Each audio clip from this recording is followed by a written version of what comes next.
Yeah. Come on. Da-na-na-na-na-na. Yeah. What? Come on. Yeah. Da-na-na-na.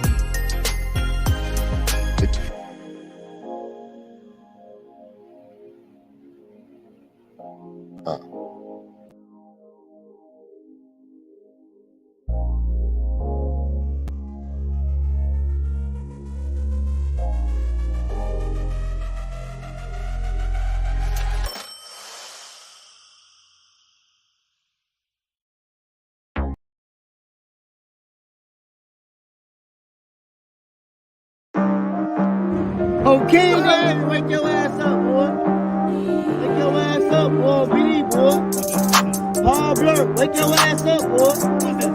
Okay, then, boy, wake your ass up, boy. What'd you say, boy? Voice changer, boy?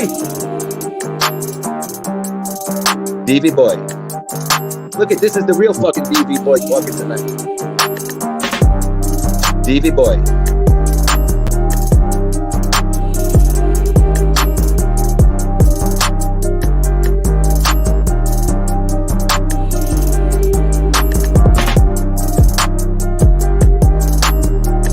My father is not their father. I don't give any credit. Father.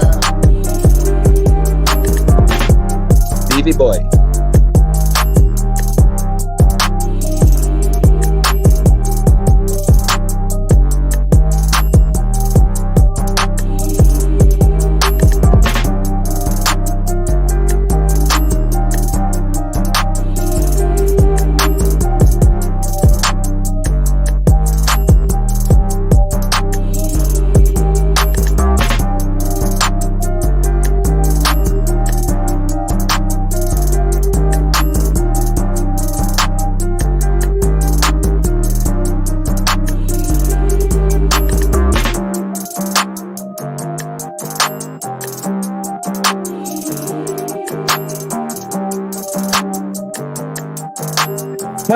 I have adopted parents. My real parents are 100% Sicilian.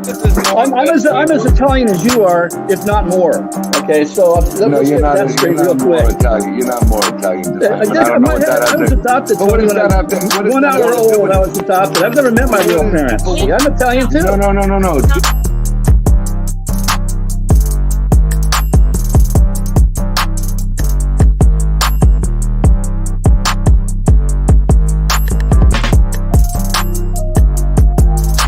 Motherfucker!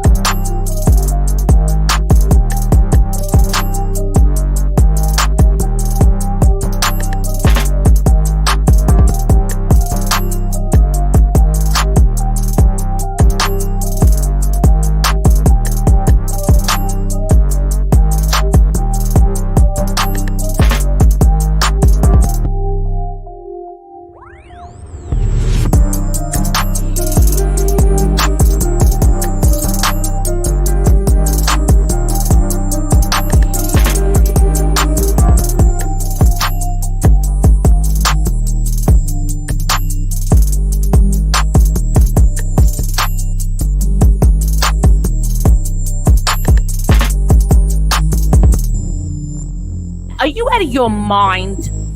Are you seriously out of your mind? You sick bastards! Hey, no negatives, you! Dude, in all due respect, the league. I didn't mean to call you dude.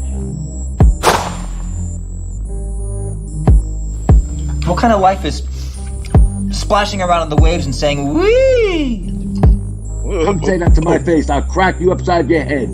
You fucking punk. You shouldn't even be in here. Now I'm out. Have a nice night. Motherfucker! DV boy.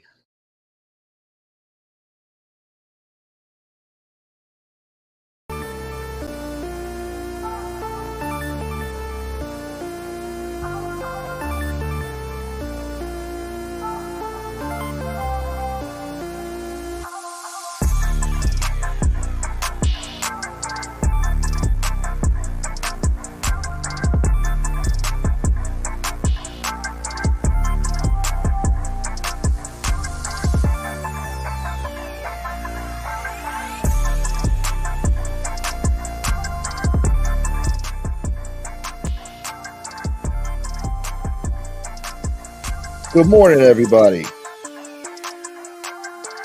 Hear ye, hear ye. We are gathered here today for Gunsmoke the Don's Sunday service. Yeah. With your host, Gunsmoke the Don. Happy Sunday, everybody. And thank you for being here. I appreciate you. These guys at Giuliani should be in church. But you're here with me today, and I appreciate it. Yeah. Hope you guys enjoyed the weekend. It's not over yet. We're going to have some fun today. We have a special guest today coming through. I'm going to try to do a proper introduction. Real professional, you know? Yeah. Look at all you beautiful people in the chat. 66 people so far. I'll take it. Now 65 since I said something. It's all right. I don't have to buy bots over here. I don't have to buy viewers. We get it out the mud. Yeah. Yeah. All right. Cut the music. Cut the music. Enough of the music. I appreciate you people. Let me do my hellos.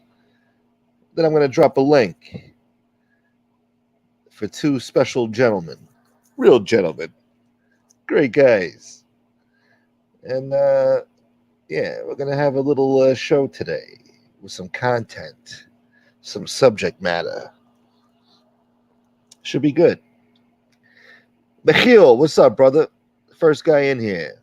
This can't be wrong. Good morning. Sally in the house. I want to thank Chris Capello for the Cash App. Thank you, brother. Good morning, sir. Nicosia, good to see you. Nicosia. God damn, I always say Nicosia. Good to see you. Nicosia. That's how you pronounce it. What's up, Bald Cat? Sven Larson in the house. Good morning, brother. Albaz, good to see you. Weather report, 64 degrees over there in Denmark. Partly cloudy. It's basically the same thing over here, actually. Yeah. Shit.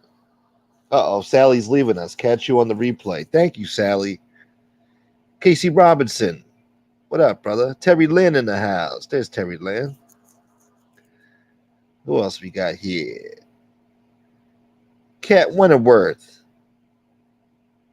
Yeah. Thank you, Casey Robinson. Gunsmoke always delivers. I try. What's up, Bong Funk? Be a blessed be power of puss puss. That's a powerful puss puss. Good morning, powerful puss puss. Hunter Wallace. Good morning. Julianne Shatters. That's gangster. What's up, Julianne?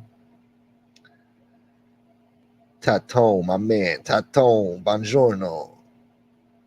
Amico nostro, buongiorno. 20 shots fired. Good to see you. Silver Tuscany. I like that name. From the north.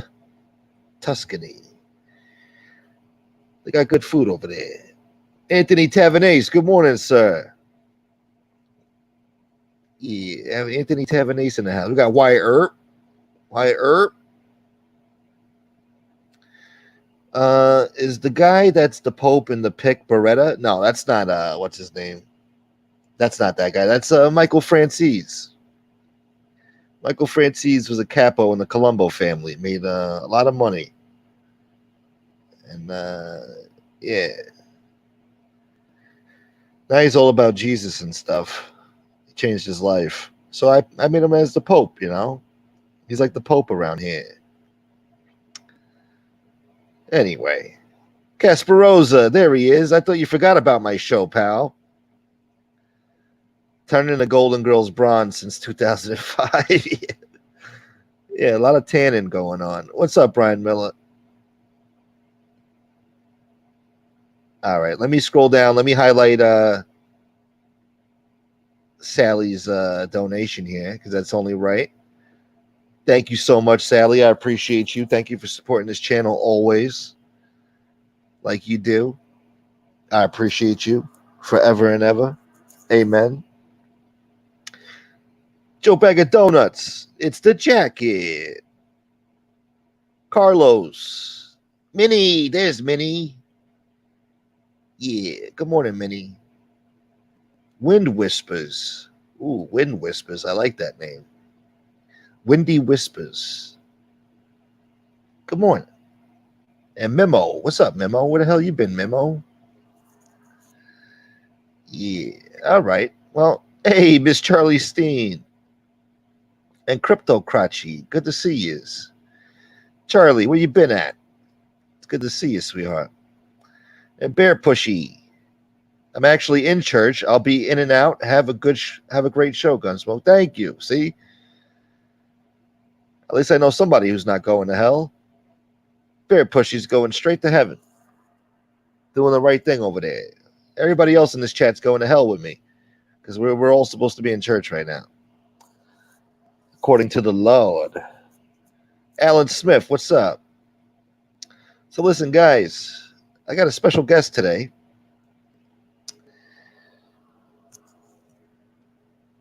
I want to introduce him the right way. Well, my special guest today is James Buccellato. James Buccellato is an author. He's actually working on a book with Frank Fiordilino. They're working on a book coming out soon. He's also an accomplished professor in criminology. He has a doctorate.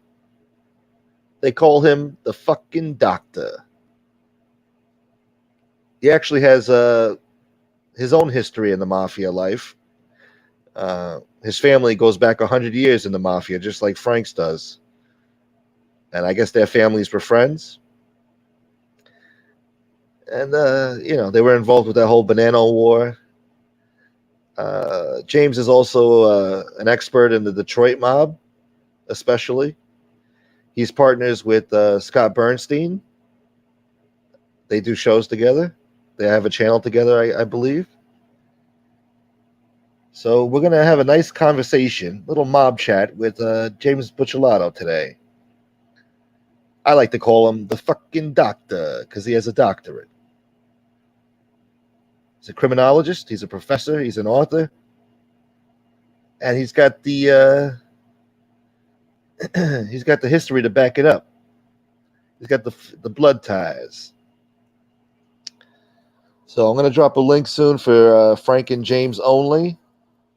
It's only for Frank and James now. So I'll drop the link again later on if people want to hop on, maybe. We'll see how long this goes. And I hope you guys enjoy the conversation. It should be interesting. Yeah. All right. Mustang Sally, what's up? All right. Let me see. I don't even know if these guys are in the chat yet. Let me see. I'll drop the link and see if they want to come on. Frank said, keep your friggin' intro short, because got to make sure we get this guy on. So there's the link. I don't know if Frank is watching. I don't see him in the chat. Good morning, Addie's mama. Joey Kanesh, there he is. Gangster Report with Jimmy Gooch. Yeah. What you know about that? Maybe we'll give you some NFL picks later on. We won't have them from Chad, obviously, but we'll give you some NFL picks. If you pick a loser, it's not our fault. Maverick, what's up, brother? Good to see you. All right, here's Frank. Hold on. Hey, buddy, what's going on? What's up, man? Happy Sunday, everybody. Happy Sunday. No, same old crap. Same old crap. Was just on with James. If you want to drop the link for James, go right ahead. Yeah, I already did. Let me drop it again. Damn it. All right, cool. James, are you out there? Somewhere in the Motor City. Good morning, Jesse. It was a good introduction, yeah? Oh, yeah. That was pretty cool. Accurate. Right. Yeah. And all right, check out the what's up, Tatone? What's up, Rocco? Addie's mom. I'm looking. Jesse, what's up, babe? Minnie. Who else we got? Oh, another fat ball Italian now. Here he is. What's up, brother? Yep. Crypto. Yeah. Crypto Crutchy. Did you grab the link? No, not yet. I don't see him backstage. Hey, where you going? Why don't you call him up? Oh, here he is. Here he is. All right. Where is he? Dr. James Buccellato. Guys can There see he me? is. Hop on. Hey, James. Good to see you, James. Hey guys. Good What's morning. going on? Good We're under morning. the weather, huh? Buongiorno. Buongiorno. Buongiorno. Do you hear us? Yeah, we can see you guys. I can hear you. Oh, Great. cool. Thank you yeah. for having me on. Oh, Thanks yeah, for being here. yeah, definitely. So we were talking about a little bit about yourself, and Yeah, Um, I heard the intro. I appreciate that. Yeah. I would you tried like my to add best. something that we probably forgot? Yeah, maybe I missed something there. No, that's okay. Good to see you guys. I like the reference to analyze this, the fucking doc. Yeah. Oh, you picked up on that. See? Yeah. Exactly. The fucking doctor. I like it. Yeah. Well, so yeah, me and James, we go back to Sicily. So, give us a little bit about your family history, James. Hello? Yeah, hold on. Are you drawing a blank? No, his chat is messed up or something. Yeah, I'm getting I'm getting feedback. Oh, you're here. getting feedback. Damn. Let me see. I can hear everything we're saying right after, like a second or two after. It's a delay. Okay. Do you want to? Can you go off your phone? I see that there's echo cancellation on your mic, so I don't know. Let me try. Hold on. Or do you have the YouTube open?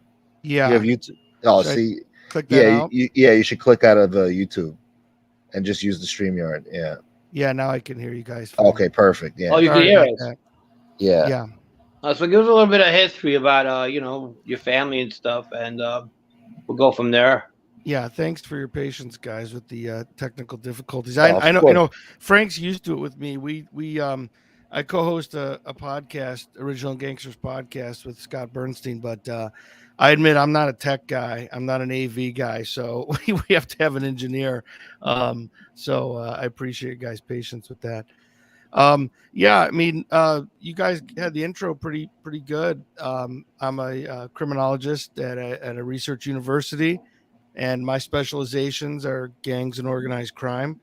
But as Frank knows, and as was mentioned in the intro, I have a personal history with this. My family also goes back to Castellamare, along with Frank's, and we actually have Frank and I have mutual cousins through marriage.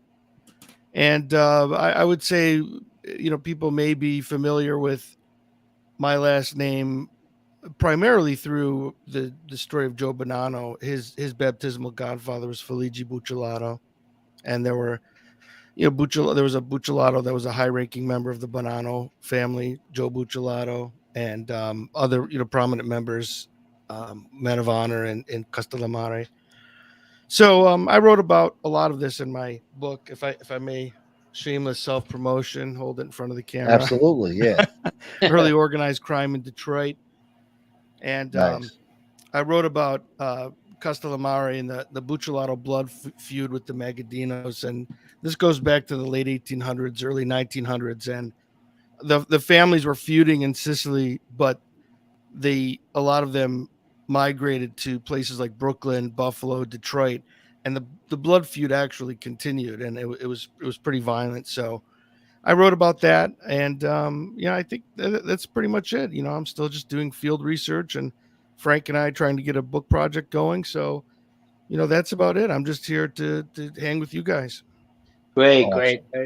But a lot of these people in the chat, especially, they're familiar with the I guess the later organized crime things that were going on in Detroit, like the big cases out of Detroit. For example, the white boy Rick. What can you tell us about that whole situation? Yeah, we just actually recorded a video. Oh, Gunnar about that. Goldblum. He's a big motherfucker. Yeah, Gunnar, no is that the guy from Detroit? Yeah, yeah. no- I like no to hear what you know comment. about him. Oh, no No Yeah, comment. yeah. All You right. can give us a little Gunnar input. We like the. We're not gonna lie. We like the little. Yeah. The bullshit here. Yeah. Yeah, with White Boy Rick, we actually just recorded an episode on that, but it hasn't dropped yet because a judge threw out his suit. He had a $100 million suit against the city of Detroit for the way they handled his case back in the day, and the judge threw it out. And it seems like that's it. It seems like he probably isn't going to have any more legal recourse in terms of suing the government. But the argument is that he got a raw deal, that he was basically made an informant by the federal government and the local DPD when he was a teenager. And then, even though he was an informant, they still convicted him and gave him 30 years. So, part of this argument is that, isn't the point of being an informant so that you got a raw deal there. Right? Especially for a kid. I'm not saying the guy's a Boy Scout or anything, but it does seem ethically like there was some Yeah, he got problems with that railroaded. case. Yeah, I think so. Seth Ferranti, actually, he's the one who wrote the book. Am I correct? Well, they did a documentary. It was a documentary. Yeah, Seth and Scott and some other people worked on a documentary on White Boy Rick. It's pretty successful. I mean, it was in the Netflix, top 5 videos. Seth is talented. He really is. I read some of his stuff. He's really talented. His story alone is a unique story. Yeah, I like Seth. I've worked with him before. I actually reached out to him about something maybe to work on with Frank, but he has a bunch of things going on right now. So he said, hopefully at some point we can revisit that. But Seth is a good guy. Yeah, he is. He really is. He did over 20 years, and he was a fugitive. And we've had him on our podcast before, not on video, but when we had just the audio podcast. But Seth's story is interesting. He just put out a documentary called Dope Men that I'm featured in as like a talking head. It's about the early gangsters and the opium trade, like the early 1900s, like Arnold Rothstein, even Luciano, people like that. But Seth and Scott Bernstein did the White Boy Rick documentary a few years ago on Netflix. Yeah, maybe I could be like White Boy Frank. Yeah, that's what I reached out to him about, because I think Frank has some pretty compelling stories, and it'd be fun to see something full length about Frank. I mean, Frank's appeared in documentaries as an expert, but something about like more biographical about Frank. I appreciate that. I don't know so much about the expert, but I'm not. Everybody. It's funny you say that. How many people do you think, James, are going to come out now and say they knew Joe Messino like fucking intimately? From his newspaper boy to fucking his guma, whoever. But I mean, they're going to come out of the woodwork. Yeah, I'm sure that's coming soon. Yeah. That was pretty interesting that Skinny Joey broke that story. Before the newspapers did, before any of the podcasts did. Yeah, that was bizarre. Yeah, he had the inside scoop. Yeah, I'm not sure how. We have to wait and see if I don't know if he's going to provide any disclosure on that, but I have no idea. I mean, I can't imagine it was the family through the grapevine, because I would think people in New York would have heard that before Florida. So maybe I'm thinking maybe an attorney, maybe one of Messino's attorneys told one of Joey's attorneys. I would think so. I would think so. That kind of stuff comes. I would think so. I'm sorry, I didn't mean to interrupt. No, yeah. I'm saying I figure one of the attorneys would come out with that kind of information. They're friends with these people as well. Mob lawyers and prosecutors, they're all one. I don't give a shit what they say. Yeah. I like the comment there, Frank. It says, "Make sure you wear your nice shirt for that documentary." Well, we raffled a shirt that we did for, what was it, Narcos the Heroin Don. There was a shirt, a blue shirt, and another Fat Ball Italian one, and we sent it to him. Yeah, I'll wear a nicer shirt. I like the blue because it stuck out in the camera and it was recommended. And then I have another shirt. Maybe we might fucking auction off. Who cares? Well, and it goes to Gunsmoke's show. I don't make nothing out of it, and it's a donation, to keep this show going. I like this show a lot. Speaking of Seth Ferrante, when they flew me out to St. Louis for that Dope Man documentary, you could tell by the way I look, like, even though I'm technically a social scientist, like I'm a punk rock, heavy metal kind of dude, and that's how I roll. I don't dress like a traditional academic.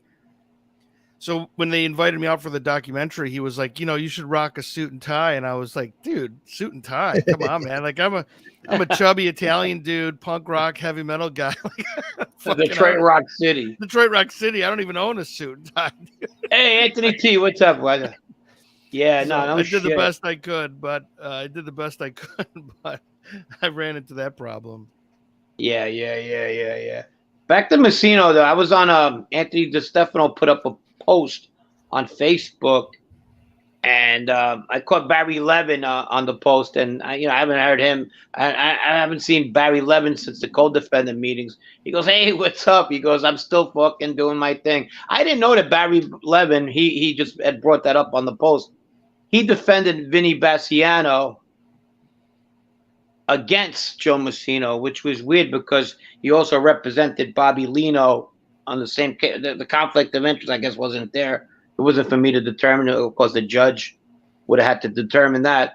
But he actually, Barry's a good lawyer. He got Alley Boy back in the day acquitted, and he didn't defend Alley Boy in the second time around. But he got Vinny Bassiano found not guilty in a lot of those charges against Joe Messino on the stand, which was like, it's not usually brought about that the prosecutor was fucking going nuts over the Greg Andres, but he's a good lawyer. We were talking a little bit about Joe Messina's character, and he was a character in those days back at the co-defendant meetings. I reached out to Greg Andrus one time as a researcher. I wanted to talk to him, and he was already in private practice at that point. He was polite, but he said that he didn't really want to talk about that anymore. That I'd have to contact someone who was a prosecutor. I don't know. He didn't want to talk about those Bonanno cases. So unfortunately, that case made his career. I don't know if he wants to admit to that, but it did. Yeah, his brother-in-law is that Dan Abrams from that TV show. Oh no shit! I didn't know that's his that. brother-in-law. Yeah. Wow. Yeah. I mean, he got back to me right away, which I appreciate. But he said that he said I'd be better you reaching out to someone in the FBI or the U.S. Attorney's office. But I really wasn't looking for information on what's going on now. I specifically wanted to talk to him about those Bonanno cases. So I appreciated him getting back to me, but it really didn't help me in what I was trying to research. Yeah, I didn't have much dealing with him. I had dealing with one of the women prosecutors when I did flip. I don't know. It probably was a good call because my decision at the time wasn't one I was popular with in my life. So, he could have said something that could have, and he's a pretty kind of ballsy approach to things, could have set me off. I mean, matter of fact, right when I flipped, me and him almost had a verbal argument, Oh, really? Yeah, so they were like, you know what? Let's go with kid gloves. I know what they were doing. They got the woman to deal with me instead. And that was Mitra Mosey, who was great. She also tried the mafia cops. Oh, wow. Eventually, and she went to private practice. I think she worked for the New York. She was an assistant district attorney in New York to the Como guy. Remember the one of the Como brothers? Yeah. And but yeah, so that was that. As far as that goes. But tell us about your show, man. You and Bernstein, you guys kick ass. Yeah, thank you. I appreciate that. Frank's been on our show before. It's called the Original Gangsters Podcast, and it's on YouTube, it's on audio. We're on Spotify, Google, Apple, and you can. Some of the content's just video exclusive. Some of the content's just on audio. So if people really like our content, I encourage people to check both media, both audio and video, but you can find us on YouTube. And we've had some pretty prominent guests, if I do say so myself. Frank has been on our show before. Speaking of Bonannos and Messino, Richie Cantarella has been. Oh yeah, you had Rich Cantarella. What'd you get out of that? It's a really good episode. Actually, I couldn't be there for that one, so Scott did the interview on his own. But I mean, I've listened to it, and it's pretty good. I mean, when I talked to Richie, just privately, as prepping for the episode, which then eventually I couldn't be on. My primary research interest is the Sicilians, and he didn't know that much about the Sicilians. I wanted to talk to him about Baldo Amato and Sal Montagna and guys like that, and he didn't know that much. He never even heard of Joe Buccellato. Like straight up was like, I don't know who you're talking about. He came into the scene in the early '90s. He was a cash cow. He got busy somewhat, He was one of those guys that there was a murder to be done. He was there. Back to him about the Italians. It's ironic that he doesn't know much about Baldo Amato, but yeah, Baldo Amato's standing in the fucking jail doing life because of Cantarella. You know that. His biggest charge. He's still standing there because of the Perino hit, Right. And Richard Cantarella was the star witness in that case. Yeah. I guess he I mean, he knew enough, I suppose, to snitch on him, but he didn't know much about like what I was interested in, more of like, just more of the background to the politics of the organization and things like that. He didn't seem to know that much about guys, the Castellamarese, and but he was a pleasant enough guy, and it was a good interview. I think it was pretty entertaining. We've had some other prominent underworld people. We've had former underworld people. Michael Francis has been on our show a few times. But one thing, if I may, say about our show is different than a lot of these other shows, is that the name of our show is Original Gangsters. So it's not a mafia or mob podcast per se. We do a lot of episodes about outlaw biker clubs. Mm-hmm.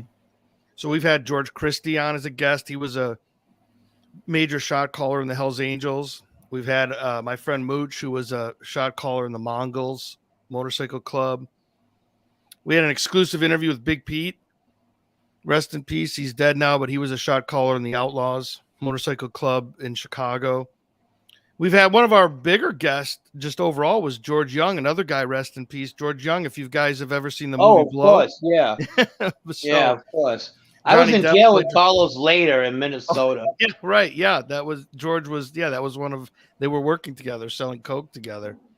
Carlos Later, he was a big one. Yeah. We asked him about Carlos, but we had George Young in studio. So we've had a lot of like former black kingpins in Detroit on the show. We've had and we've done episodes on the Russian mafia, the Irish mob. We've had guests from law enforcement on DEA. We had Jack Falcone, undercover FBI agent. Yes. Sure. And we have we try to have best-selling authors, we've had Tony DiStefano on before. You mentioned next week we have Deborah Bonello, who's a really brave person. She's a narco reporter in Mexico City. She covers the cartels, and she just wrote a book about women in the cartels, and we're going to have her on soon. So we try to have diverse content, not just Italians, but whatever, Irish, Russian, bikers, cartels. And so, I hope some of your the people that follow this show will check us out. Oh, definitely. Yeah. My audience is into all that. So they'll definitely be checking you guys out. The Original Gangsters podcast, right? With Scott Bernstein. Yeah. Thank you. Yeah. Check that out, guys. And if anybody could get the link in the chat, I'll try to look for it and drop it myself. But let me ask you, I was speaking to Frank earlier about you. Obviously, your family goes back to the old country. You have a lot of mafia ties in your family. Were you yourself ever involved in the life? No, I wasn't. But no, okay. I was a troublemaker in my in my day, but no, never anything heavy like that. I mean, I was around some people in Detroit when I was younger that were involved. I'd rather not, talk about. Of I'd rather course. not I name get drop it. Yeah. We them. don't want to get you in No, trouble. no, please. And these Yeah, were. I'm yeah. talking about people when I was a kid. Who were. We don't want Gunna coming looking for you. Yeah. Yeah. That's something.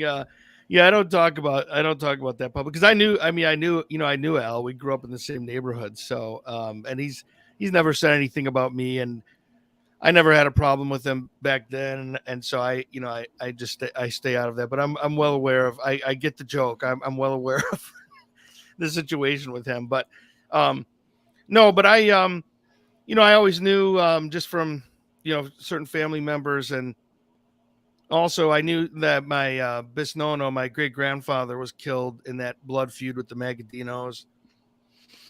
So I was always intrigued by that. I would ask questions, and then in high school I read Joe Bonanno's. I have it somewhere here in my office. Joe Bonanno's autobiography, Man of Honor, and he talked about the Buccellato family, and that really inspired me to dig deeper and do more research. But no, I was never. Like I said, I was a troublemaker, kind of a degenerate, I suppose. In some ways, I tell my students, they laugh. I was a late bloomer. I tell them I wasn't an honor student in high school. I barely graduated from high school, and then later on in life, I got my act together and went to college, and then eventually ended up getting advanced degrees. But I was a troublemaker, but nothing heavy like that. Gunsmoke was asking me about the 60s Bonanno War. He goes, whatever happened to that shootout? I go, I had an uncle that was very involved in that fucking shootout back in the 60s. I go, I don't know, but at the same time, I think, James, you could remember that shootout in the 60s in Bill Bonanno? Yeah, the Troutman Street. Troutman Street, yeah. Yeah, they ambushed him, yeah. But he got, yeah. So later I found out, because I found out the hard way. I don't ask questions, and my family wasn't sitting me down telling me shit like that, Yeah. But I remember Willie Ravello, glasses, captain with the Bonanno family. We were locked up together. He's telling me I would go back with your Uncle John since the 60s. He was there with Bill Bonanno on the other side while they were shooting at each other. I'm like, oh wow, that's pretty fucking cool. I was like, but that's a bit of history there. Yeah, we're going. If Frank and I get this book project off the ground, that'll be one of the sections. That's one of the actual, and that's one of the topics we talk about. Yeah. I mean, we'll discuss it when the time comes because there's a lot of things going on. Yeah, and I actually went down to Tucson when I was researching my book and spent time with the Bonanno family down there, and they were very hospitable. Rosalie Bonanno and some of her nieces and nephews. Frank Labruzzo's daughter, Labruzzo's daughter was there. She was very nice. And they were, we talked about the families and things like that. But Bill Bonanno was deceased at that point. So unfortunately, I never was able to meet him. He would have been a good person to interview, but I didn't get the chance. Or are you saying that basically he still was taking in people, visiting people in the life? Wait, I'm sorry. After he moved to Tucson. Well, when Joe Bonanno moved to Tucson, basically he was still meeting with people from New York. Is that correct? Oh yeah. That's something I want to explore if we can get this book off the ground. Yeah, we were talking about that. We were looking into the research, and there's actually documentation that one of my relatives, we're not going to mention who right now, and Carmine Galante, was it? Yeah. They were meeting with Bill Bonanno in New York. This is after the Banana War. So that's intriguing because there's this kind of narrative that Bill and Joe and some other guys went into exile in Tucson and never had anything to do with New York, or in some cases, some people think never had anything to do with organized crime, period. And neither one of those things are true. They did. I would even argue that they started their own borgata in Tucson and had action in Arizona, California. Really? But to Frank's point, when Galante gets out of prison, they continue that relationship with Galante on the down low, because Galante was always a Bonanno loyalist to the end. And Yeah, by he was. Bonanno loyalist, I mean Joe Bonanno. He was a loyalist to him. And I think that I've even heard from a DEA source and an underworld source that the Galante guys were still sending Joe Bonanno envelopes in Tucson from the drug proceeds until the very end. That's crazy. Until the By very the end, I mean by the end, I mean Galante getting okay, killed. yeah. Because Bonanno did a book. Let me ask you, because they said that Joe Bonanno got kidnapped by Magadino. Do you think he was really kidnapped or he was laying low? I do not believe that he was kidnapped. I believe he was laying low, and I have that on pretty good authority. You could kind of do the math. You know, I was saying that I was in Tucson for a while doing some research for my book, and so I have it on pretty good authority that he wasn't kidnapped. He was not kidnapped. Yeah, that he was laying low. I think he was a lot of the time he was in New York City, to be honest. Really? I don't know if he was there the whole time. Yeah. I think there's some evidence he may have been out of the country at one point, but I think he was hiding in plain sight for a lot of it. His lawyer was one of the Krieger brothers, if I'm correct, out of Boston. Yes, Albert. Yeah, Albert Krieger. That wasn't the same one that represented John Gotti in one of the cases, was it? I think so. Yeah, he was the same Krieger. Yeah, he was older at that point, obviously, but yeah, I'm not positive. Someone can fact check us on that, but I believe it's the same dude.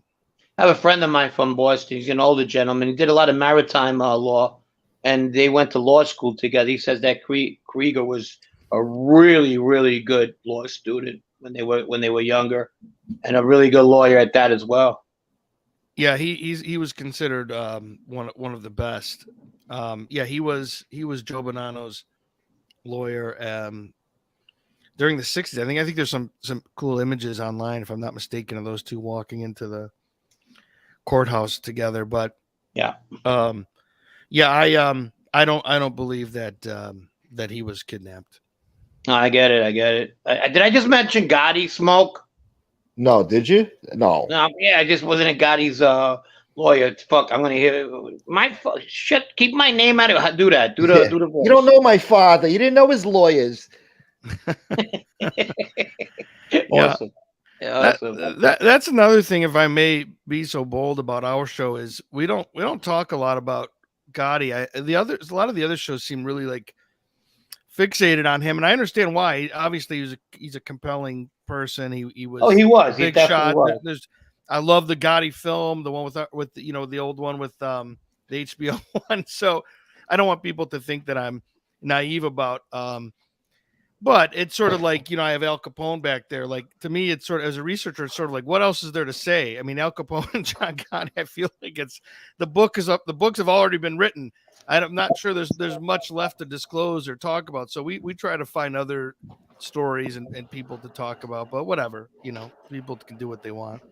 Scott H made a comment about the cigar, the Frank DiMatteo book. Have you read that, James? No, I remember you and I talking about that. I'm going to, if I don't know if the person recommends it or not, but I might see if the university will pay for a copy, get me a copy, so I don't have to buy it on my own. But good move. Okay, I see some in the chat. Some people are skeptical about his. I know who that person is, but I've never met him or talked to him. So I see some in the chat. Some people are skeptical about his, whether or not he's a good source. So I would think, you know what it is. I feel fucking like I'm not gonna say disrespected in a sense. There's no disrespect involved, but kind of like perturbed. That's the word I want to use.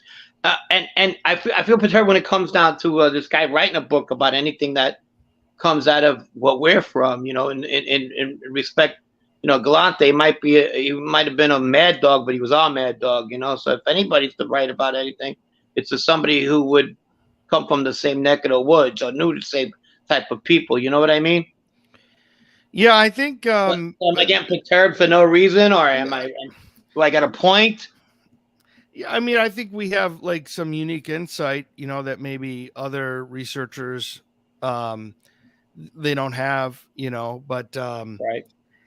I mean, that guy, I know he writes a lot of books about like he wrote a book about Albert and Anastasia, Carmine really? Persico.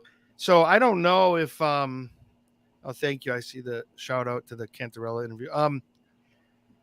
I don't know if that guy. I mean, wasn't that guy like his dad was a wise guy? Right, yeah, he writes about something with the Colombos. Yeah, so I don't know. I mean, honestly, I know very little about that guy, but I'll look into it. I can look through the book, and I don't know if it'll be of any use to us, but I might try to get a copy. Yeah, he was in the same documentary I was in, the one where not Anthony, but the Fat Ball Italian got the shirt from. Oh yeah, the Heron Don. He was in that one, and it was like he was repeating things that people that he probably it sounded red, or I don't know, whatever. But anyway, I mean, just stick to your own fucking things that If your father was a Colombo guy, stick to Colombo thing. Yeah. I mean, I don't know. I haven't read any of his books, so I can't really say anything. I don't know if he's a good writer or a good researcher. I don't know. Honestly, I don't know anything about him, but I don't believe he's Castellamarese. I've never heard. I don't recognize. No, he's not Castellamarese. He's like what he says he is. I don't know. I don't know what he says. Honestly. Doesn't he not understand? You could look that up in fucking 2 seconds. Yeah. Well, I mean, I'm a when I see someone publishing, like he publishes a lot of books pretty frequently, and there's a couple of ways you can look at it. I don't mean to dog the guy. I don't know who he is. No, I'm not dogging him. I'm just thinking I'm not dogging him. On the one hand, you could say like salute, like boy, you're prolific. You're churning out books. You have a great work ethic. But then part of me could look at it from the other way, and it's like if you're putting out that many books that often, like how much thorough research are you really doing? Like, are you really deep diving this? Because it's tough. It's tough writing a book. I can tell you, my book's pretty thin, and it took me a while. So like, I know there's people who are like just dedicated writers, and they write every day, and they can really churn them out. But for the most part, if a person's putting out a book, every year, I can't help but be a little bit skeptical in terms of how much in-depth research are you actually doing. But I don't know. Maybe I'm off. I don't mean to dog the guy. I don't know him, but that's just something that occurs to me. So it turns very Jerry Capisci-esque, where you got to fucking keep up with the Jones, so you just keep writing stuff, even if you're half-assed on it. Yeah, right. That's what I mean. And you're just kind of like copying and pasting things. Because you got to meet a fucking quota or an agenda, So, this week I got to put something in. So even if I heard it from a half-assed informant or a good one, or you just put it in, and then sometimes you have egg on your face. You know what I mean? Yeah, and I usually people are like an expert on a like a certain, like maybe one or two areas. So the idea that he's writing books about like everybody also again makes me scratch my head a little bit. Like, like my colleague Scott Bernstein, he's a Detroit guy, but he also knows a lot about Chicago and Philly. But he doesn't. I mean, he writes articles about New York, but he's never written a book because that's not really within his expertise. And I write books about Detroit, theoretical criminology. I researched the Sicilian mafia. My point is, you're never going to see me write a book about the Lucchese's. You know why? Because I don't fucking really know shit about Lucchese's. I don't really. Yeah.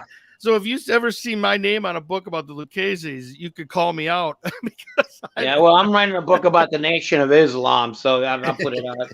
Right. Like, so I don't know if it makes sense what I'm saying, but when someone puts out a book about all these different families, it does make you wonder, like, how much in-depth research. But maybe I'm wrong. I don't know. A lot of these people look like fools, though. You get these people like they'll tag. I don't know. I hate to use this fucking example, but the Gotti name. They'll use the Gotti name and they'll tag it, and they'll be like, so people who just buy their shit because they're tagging the Gotti name. Yeah. I mean, I don't get that. If you don't know nothing, if you see somebody even one fucking time, doesn't mean you fucking know the person. You understand? Yeah. I mean, all the fucking mobsters I met at least one time, people would be like, wow, really? Yeah, but it was like at a wedding or a funeral or a dinner, or we just had a conversation, or maybe fucking it was about something that was really not relevant, you know? Yeah. And I met a lot, but I mean, it's not enough to call it a fucking criminal experience. Yeah. Well, yeah, I mean, if people can angle something to get, you know, I think the Gotti brand, especially, I mean, there's, you know, the getting a book deal right now is pretty difficult. And unless you're, exploited. yeah, unless you're going to write about Gotti or, you know, Whitey Bulger is still hot. Pablo Escobar, El Chapo. It's pretty challenging to get a book deal. So if, you know, if you can somehow keep on recycling the Gotti name, you know, there's still cachet to it. Whereas, you know, some of the other stuff that we're interested in, it's maybe not as sexy, for a lack of a better term. You know, we're you know, Frank and I are interested in a lot of historical stuff, international stuff, and it maybe doesn't have the same cachet that, you know, something with Gotti does. Yeah. Yeah. I mean, and like people think I get pissed off sometimes. I don't embellish nothing. I was what I was. When I was a kid, was I a coffee? Yeah, I was a coffee boy. My family owned fucking coffee shops. That's what we did. Matter of fact, your uncle Joe used to come to the coffee shop we owned on Knickerbocker Avenue. Your uncle Tubipino used to come there all the time. Joe Buccellato was actually a consigliere at one time. Am I correct? Yeah, he was. Yeah, under Messino. Yeah, and I remember what he used to get. It was great. He had diabetes, but he used to get like a pastry, a coffee, and sweet and low. Yeah, and with the pastry, you know. But he was a good man. He was right. You would never think he was part of that life. You wouldn't. And, no, he was old school. You're right, and you know, he was not the stereotypical tracksuit, pinky ring kind of dude. Yeah. He's just an old school, you know, Sicilian dude. And yeah, you wouldn't. He wasn't the usual suspect at all. Who was he to you? Was he your uncle, or cousin? Or? Yeah, he's was my grandfather's cugino. Okay. And my dad, and when he was young, they would go stay in Brooklyn with him, and then when they would come visit Detroit, stay with my family. So I didn't know the New York relatives very well, but they were closer when my dad was younger than by the time that I was around. Okay. I mean, I know them, but not. They all have the same names close. Too. Gunsmoke. Yeah, the first names are it's common. Everybody's named Joe or Marie. No, Joe, Nick, and the Buccellados. It's usually Joe, Nick. Felicia is another one. Felicia, I have cousins, a lot of Felix cousins. My first name is actually different because my dad and I are James Giacomo, because we have, our name comes from my maternal grandmother's side of the family. They were Cracciolos from Carini, and so we kind of stand out. We're the only Buccellados without Buccellato first names, because Frank's right. Most of the family, the first names are Giuseppe, Pietro, Feligi, Vincenzo, you know. So I have all sorts of, you know, Uncle Pete's, Cousin Pete's, Cousin Felix, Uncle Joe, Cousin Joe's. It's usually the same first names. Uh-huh. Well, back to being a coffee boy. So So if I laugh about, I don't give a fuck. You know, people go, "Oh, you were just this." Hey, can we play that Lee Cole Coffee Boy one? I want to show. Did he said that about you, Lee Cole? Oh yeah. Well, then he paid me to be on his show because I want the money. I said I didn't give a fuck if it was $50 or whatever. I said, "You're gonna have me on your show. You're paying me." And he paid me. Oh, good for you. You know, he goes, well, I really know you had that much in there. You know, you don't know what. I'm not getting into that. Anyhow. Yeah, we were talking about Coffee Boy, and I came up to James. I said, James, I want to write a book. He goes, about what? I thought it was a fucking good idea. I said a coffee table book. I got that idea from Kramer and Seinfeld. Yeah, about a book about coffee tables. About being a barista to the fucking mob. You know, I'm talking about seeing people once or twice. I've seen fucking like 30, 40 fucking mobsters. I knew what coffee they wanted, being a kid or whatever. You name them, I made them coffee. And I've even asked Sammy the Bull how he likes his coffee because I was fucking around with this idea forever. And Sammy goes, it's his favorite line, and he goes, I like my coffee black like my women. I'm like, all right, whatever, fuck it. That shit ain't gonna fucking. That's the oldest joke in the book. Yeah, it was like fucking corny, bam, bam, bam, bam, yeah. That one of those kind of moments. But he has a lot of fucking one-liners that suck anyway. So they're just not funny, but you just laugh. He's older and whatever. But we wanted to. How about John Gotti? Oh, he liked to get the Sambuca in his espresso. I said, okay, cool. So, I'm between the people I've actually had served, because that's what I was. My family owned coffee shops. That's what we did. If they would have had pizzerias, I would have been pizza boy. And we bounced the idea, but we're still bouncing that idea, aren't we, James? Yeah, I actually think it's a good idea. It's different. I think rather than just recycling the same mob stories, I think it would be interesting, and anything that can blend the stories about gangsters with something more mainstream. Fucking coffee, you picture it in Barnes and Nobles. Yeah, I think it's interesting. Like, and it's not just little stories, and it's got to be comical, a little funny, a little whatever. But barista to the mob, I like that. I like that too, actually. No, I think it's a good idea too, and because there are these cookbooks, mob guy cookbooks and things like that. So it's not that far fetched, honestly. I think it's a pretty interesting idea. And I ran it by a friend of mine who's a PR person for a publishing company in New York, and she thought it was a good idea too. It was just a matter of finding an agent or something like that, and then then if you get an agent, you got to pay him money. So I don't want to bore people with all the details, but writing a book is not as easy. It's a lot easier said than done. Dude, I got my coffee table book is done already, dude. It took me like fucking 2 weeks to write. Yeah, it probably. So if anybody wants to publish, anybody out there, let's just ask how many people would buy my How many people will buy my coffee table book out there? Barista to the. And listen, there's a couple of people that really I know how they go. There's a lot of them. So I mean, you can always self-publish. I mean, I'm kind of a. Now I admit, coming from from academia, I'm a little bit of a snob about self-publishing. I hate to admit it.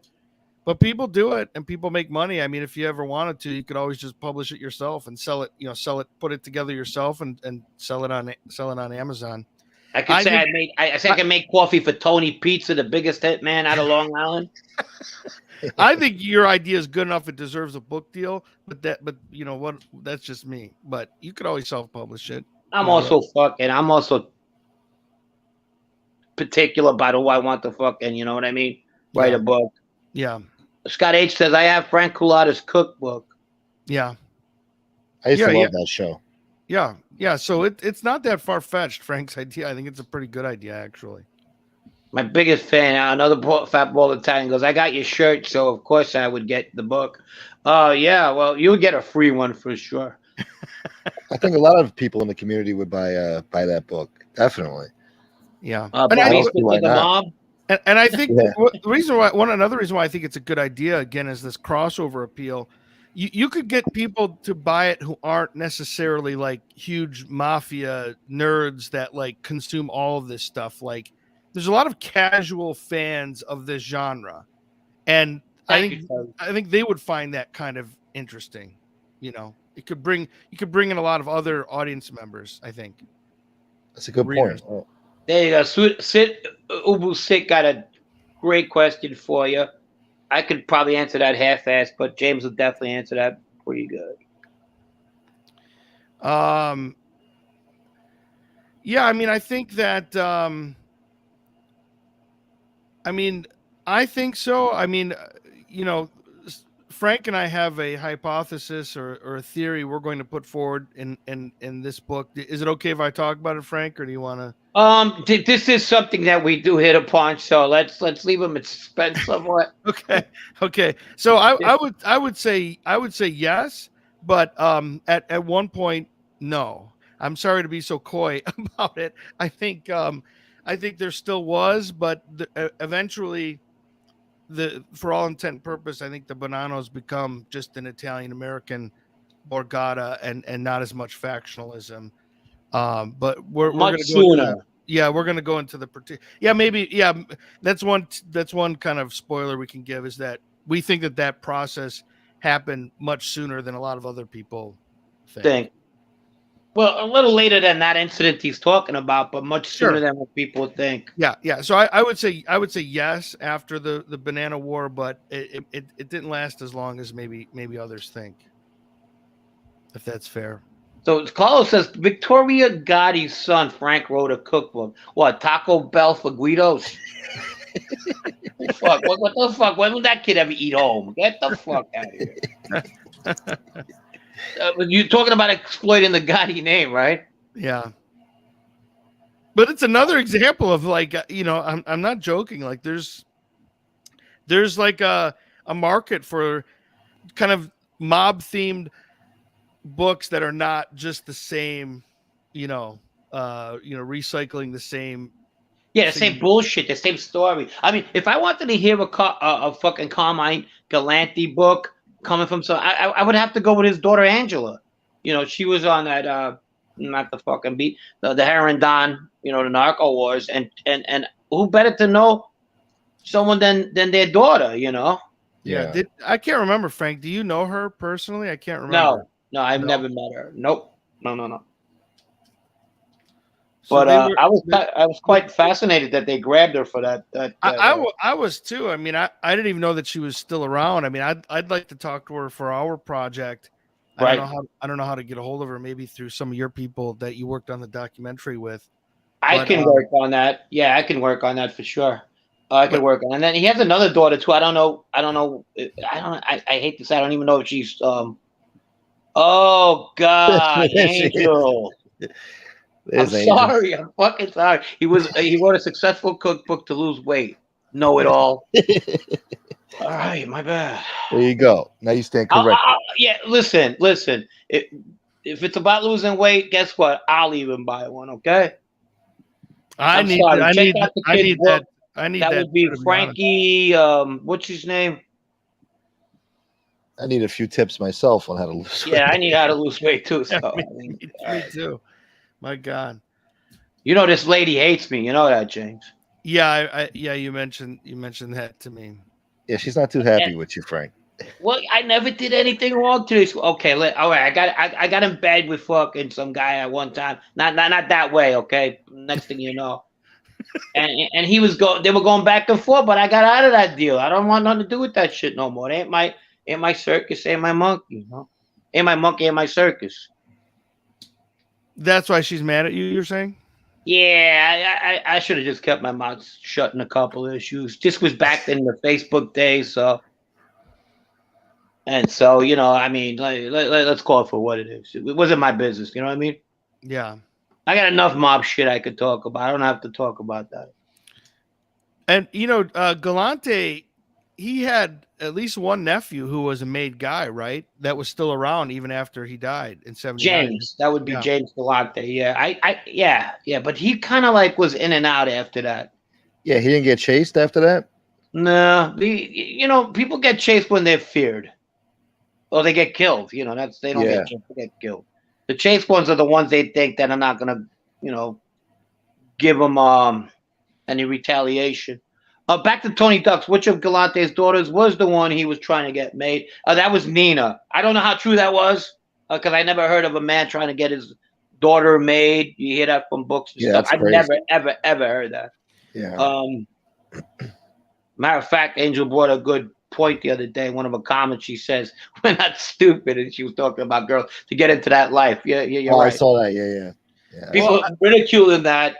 I get what she's coming from. She's coming from a woman's point of view and not a fucking, gangster point of view. Was she wrong? Well, if I can jump in here again, shameless self-promotion. We're going to record on our podcast an episode this coming week. It'll drop the following week. That Bonello, the narco reporter, and she wrote a book called Narcas, which is about women in the Latin American drug cartels. And there's a lot more. There are a lot more high-ranking women in the cartels than you would suspect, especially in Central America. But anyhow, what your audience might find more interesting is we're seeing that in Italia too, and in Sicilia. Not women that are made, right? That I don't think that'll ever happen. I got a cousin of mine, you know as well, James. Right, I wasn't going to say. I didn't know if you wanted me to mention that, but I mean, she, for all intent and purpose, she was running. Let's not name who she is, but she was extorting a fucking film crew, the Ocean 11 film crew. Yeah, and for all intent and purpose, she was running that Borgata at one point because everyone else was in prison. Everyone else was either in dead or in prison, and she was running the organization for at least for a certain period of time. Man, I remember seeing a few times in my life. She was always a tough one. But yeah, anyhow, but they didn't have, what do you call that? They had roles, you know what I mean? Yeah, I see the comment there. Yeah, I agree with the Carmine there. Like you're seeing in Italia, this is becoming more. I don't know if we'll ever see that in the Italian American Cosa Nostra. I doubt it, but I doubt it. Yeah. But for some reason in Latin America and in Italy, Sicily, it's not terribly uncommon to have females who have a prominent role within these organizations. It's pretty interesting. Associate roles, though. Yeah, right. They'll never be like fully inducted. Made woman. Yeah, exactly. At least not in Sicily. Now I don't know about the Camorra. I like they might have officially inducted women. Right. I don't know enough about that organization, but I know that women are very active in. Well, even the Calabrians. Can you see the Calabrians actually having a? And I don't know much about the Andralia, but about having a woman boss. I don't see it because it's just the way they're so old fashioned, and being old fashioned, that's not a pop. You got to understand these some of these people still think third world. Some of these organizations, you know that. Where in Naples, where women have a little bit more hands on, a lot, they're more modern, if you will. You know, they'll get involved in stuff that certain organizations won't. So I don't know. Well, one thing I'm learning from reading this book, Narcas, Bonello's book, is that the women, at least in Latin America, I don't know about Italy, but I suspect it's the same. The women who are prominent members of these cartels, they're no joke. They're like, in some cases, they're just as sociopathic as any man, because I think, to your point, Frank, in this culture of like machismo and ultra violence, like to be a woman who thrives in that environment, usually she's like pretty badass motherfucker. Yeah, she got to be a tough cookie. Yeah. To gain the respect of those guys. Yeah. Right. So usually they're no joke. I mean, the most infamous example is Blanco, Giselda Blanco, the Colombian narco queenpin. I mean, she whacked out like what? I mean, dozens of people killed. She was a former prostitute. She was on the streets as a very young woman. And just, her life was tragic from the start, and then she got into that life. Back to that I was saying. I'm talking about the Sicilian mob, and I don't want to mistake it from the Neapolitan mob, the Camorra. Yeah, we know that, Don Vito. Yes, absolutely. They do have women bosses. Yeah. And so does Latin America, but that's their thing. I don't remember Sicilian women having that much of a say. And I could go back to what, 2000. Yeah, and especially in the United States, I don't see that. Other than Big Ange from Mob Wives. She could have been a boss. She could have been a boss. Did you ever hear about the drunken monkey, by the way, James? No. All right. Tell me. Well, now you have to tell. What great story behind that? What is that? We talked about it the other day. I don't want to bore listeners, but Ronnie Filicomo had a monkey that was drunk. He used to get it drunk now and then. That's why it was called Monkey Man. I'll save that story for your show. How about that? Okay. All right. Thank you. I said it on this one the other day. Didn't I? Yeah, I did. I sort of remember you telling me about that, but I remember you mentioning that to me, but I don't remember the whole It goes whole to show story. the IQ of some of organized crime associates and members.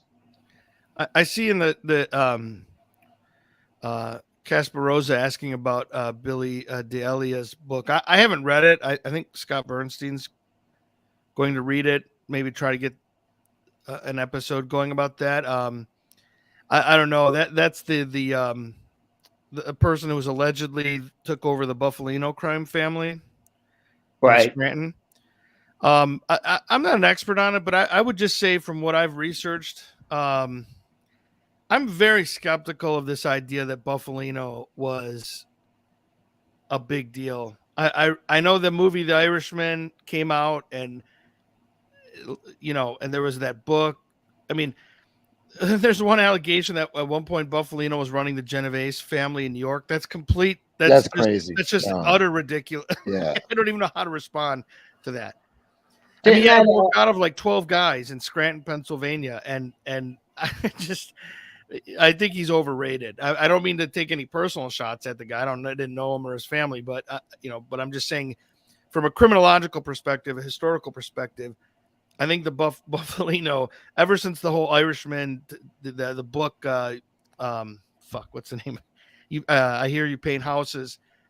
Ever since that book came out, Buccalatto has become like this sort of, he was like, you wouldn't know it, but he was the big shot caller in American Cosa Nostra, and I just don't buy it. I mean, I think he was a respected guy. I don't dispute that. He was definitely viewed as an equal don, and people respected him, and he was networked in. He was obviously juiced in with the Teamsters, but I don't see him on the same level as like people when you talk about Carlo Gambino.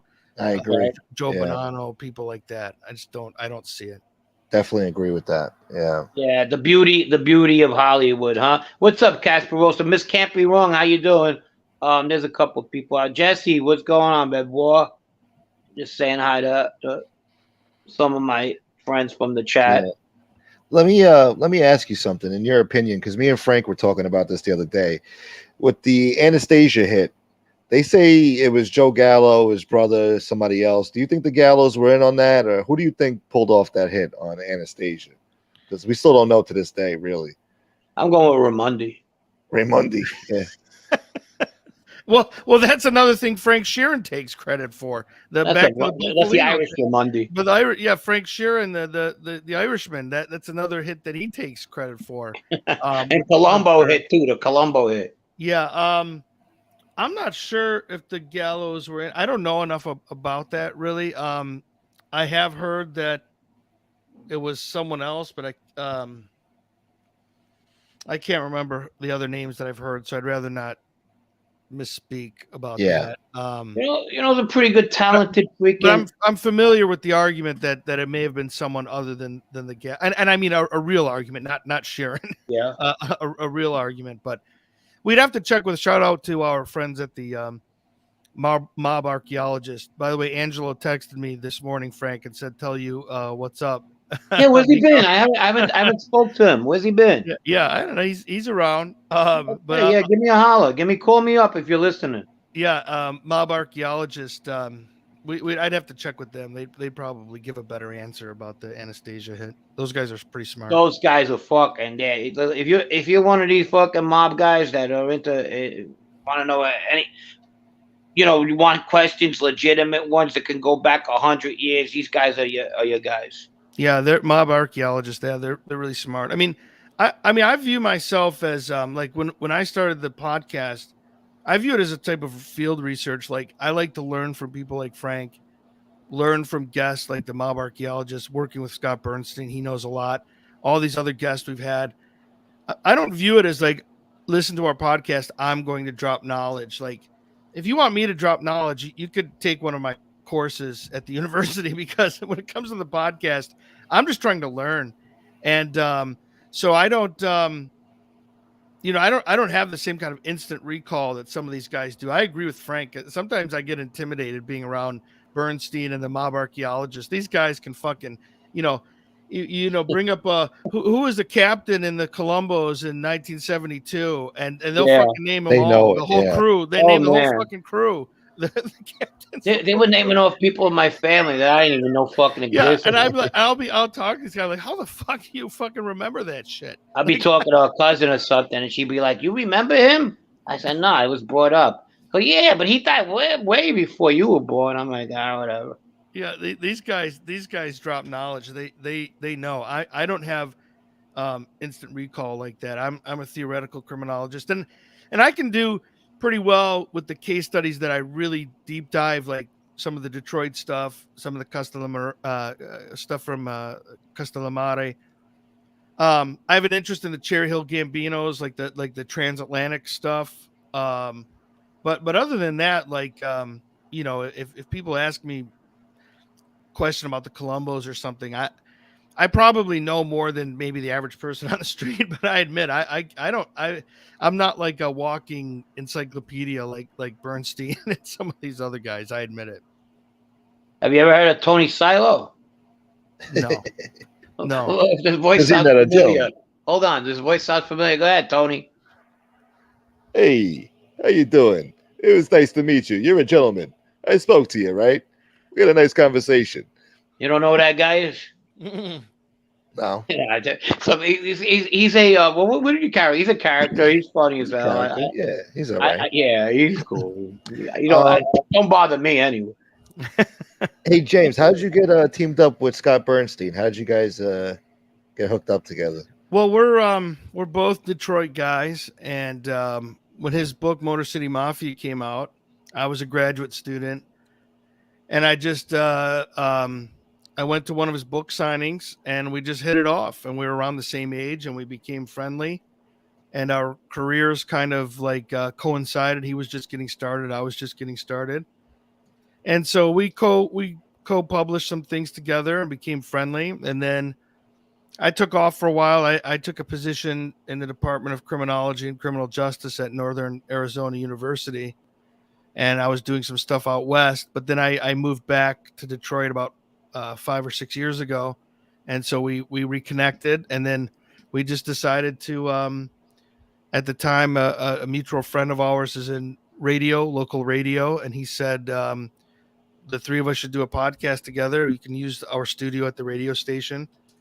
And that's how it started. And then the third guy, the radio station guy, he ended up not being able to commit. And then he sort of backed out after a while, maybe 30 episodes or so, he backed out. And then, but Scott and I decided to keep doing it. And so it's very much a do-it-yourself operation. You know, we have an engineer, but that's it. It's not too many bells and whistles, but that's it. You know, so we've been friends. I've probably, I don't even know now, 16 years, something like that. It's been a while. Okay. Oh, wow.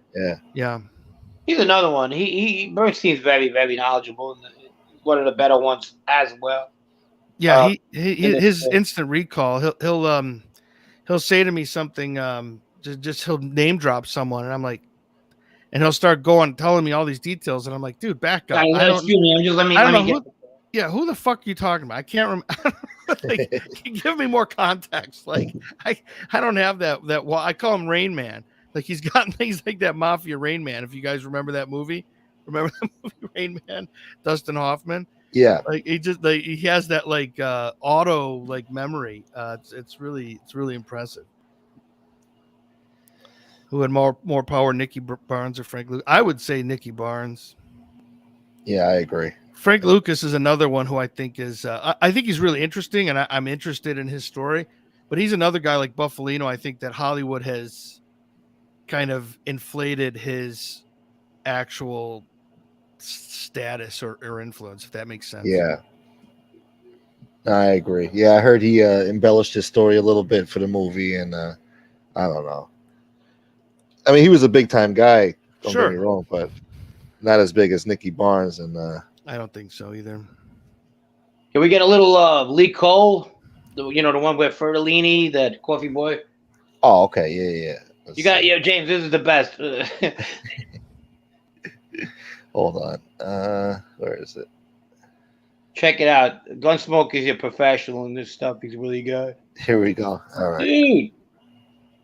Gunsmoke the Don, who's not Gunsmoke. That's not his name. There's nothing Don about him. Expose us, please. Give us some good shit. This is boring, dudes. God. What's your opinion of Gunsmoke? Gunsmoke the Don, Mr. Gee. Chicago Muscle, how you doing? Every time we say hi to you, we support draft dodgers and stuff. And despite the fact I have 3 children in the military. Then we got Frank Fiordilino. He was a coffee boy. Okay, that's what you are, Frank Fiordilino. Did I say your name correctly this time, Frank? Because I'm as clean as can be as any human being right now. You and I are just as 2 human beings that people don't understand. Now you're going to see the dirty me, you little bitch. You're going to see the dirty me now. You think you had it bad a year ago? That ain't nothing. That ain't nothing. You wanted my attention, you got my attention. Now, Danny, these clowns we're talking about, they basically downloaded you using the word cock and swearing and being... Do you have some regret about that, or how do you feel about that? I have certain degree, you know what I mean?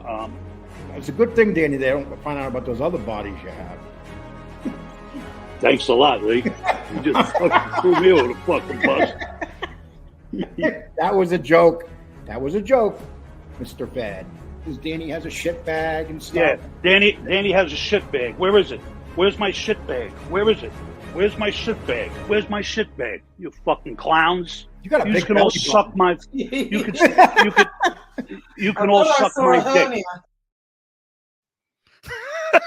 what a montage. Yeah, fucking fabulous.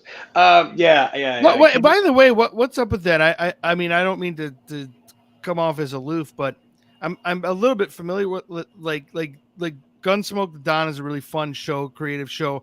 But what's up with some of these shows that like everyone's like really angry and like fighting with each other? What's that about? I mean, you guys stay away from that shit. I mean, we do too. I don't get it. Why? I could explain it to you, but it would take a decade to explain everything. But there's a lot of bad blood on here. People do a lot of crazy things to each other. They call the cops on each other, CPS on each other for trivial things. You're dealing with a lot of wackos on here, and I agree.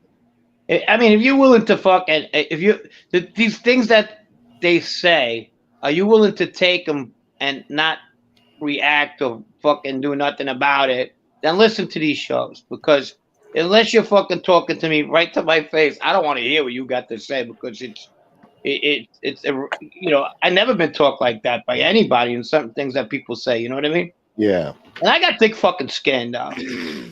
No, you do. Yeah, I mean, what am I gonna do? Go through a fucking computer, a TV, whatever? It's their way of fucking throwing shit back at the monkey cage, you know?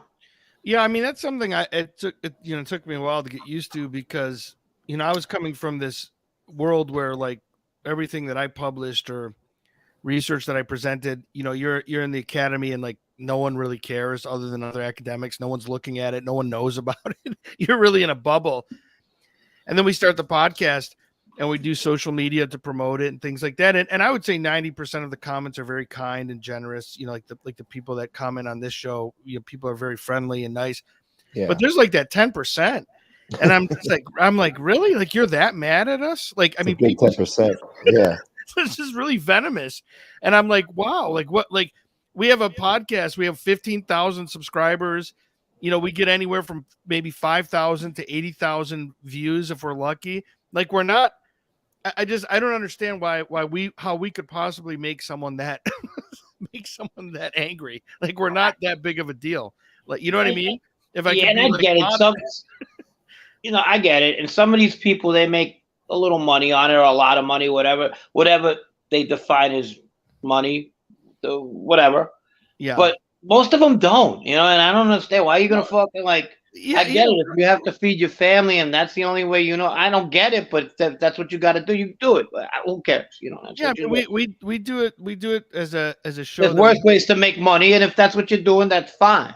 Yeah. So, I mean, how about those people that don't make no money and go back and forth hating on people? No, I don't. Yeah, I don't understand. Like we do our show. Hopefully, it's informative and entertaining, but we don't see it as anything more than that. I mean, we're not CNN or something. So I don't understand how someone could get that angry at a video or something that we that we Oh, made. they go to people's houses, believe me. Yeah, It's happened. I don't understand it. Like I think for me, if I don't like something, I just ignore it and Don't watch. Yeah, I do the same thing. Yeah, Exactly. it's that simple. It's that simple. Right? I don't listen. I don't watch. So, And shout out to Jesse's show. Yeah, your show is nice, Jesse.